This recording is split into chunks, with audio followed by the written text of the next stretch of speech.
தமிழ்நாடு அரசு பணியாளர் தேர்வாணையம் கடந்த 2 ஆண்டுகளாக தேர்வு முடிவுகளை வெளியிடாமல் இழுத்தடித்து வருவதாக புகார் எழுந்துள்ளது. 2014ஆம் ஆண்டு நடத்திய குரூப் 4 தேர்வு மற்றும் 2015ஆம் ஆண்டு நடத்திய குரூப் 1 தேர்வு, நேர்முக தேர்வு இல்லாத குரூப் 2 தேர்வு மற்றும் கடந்த ஆண்டு நடந்த ஆய்வக உதவியாளர் தேர்வுகளை மொத்தம் 20 லட்சத்திற்கும் மேற்பட்டவர்கள் எழுதினர். தேர்வு முடிவுகள் வெளியிடுவதில் தொடரும் கால தாமதத்தால் தேர்வர்கள் பல மாதங்களாக காத்திருக்கும் நிலை ஏற்பட்டுள்ளது. எனவே மேலும் காலம் தாழ்த்தாமல் தேர்வு முடிவுகளை வெளியிட வேண்டும் என்று தேர்வர்கள் வேண்டுகோள் விடுத்துள்ளனர். நான் 2013 டிஎன்பிஎஸ்சி எக்ஸாமுக்காக ப்ரிப்பேர் பண்ணிட்டுருக்கேன் சார். 2014 குரூப் 1 எக்ஸாம் ப்ரிலிம்ஸ் கொடுத்துருக்கேன். அதோட ரிசல்ட் இன்னும் வெளியிடப்படலை. 2015 பார்த்தீங்கன்னா குரூப் 1 எக்ஸாம் ப்ரிலிம்ஸ் நடந்திருக்கு. அதோட ரிசல்ட்டும் இன்னும் வரல சார்.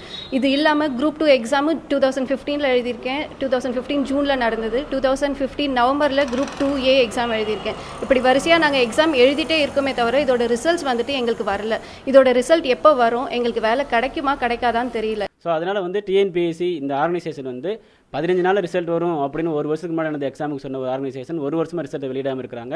தயவு செய்து தேர்வர்களின் மனநிலையை கருத்தில் கொண்டு அவர்களுடைய எதிர்கால வாழ்வு இதை அடிப்படை வைத்து தான் அமைகிறது என்பதை கருத்தில் கொண்டு தேர்வு முடிவுகளை மிகவும் விரைவாக வெளியிட வேண்டும் என்று மாணவர் சார்பாக கேட்டுக்கொள்கிறேன்.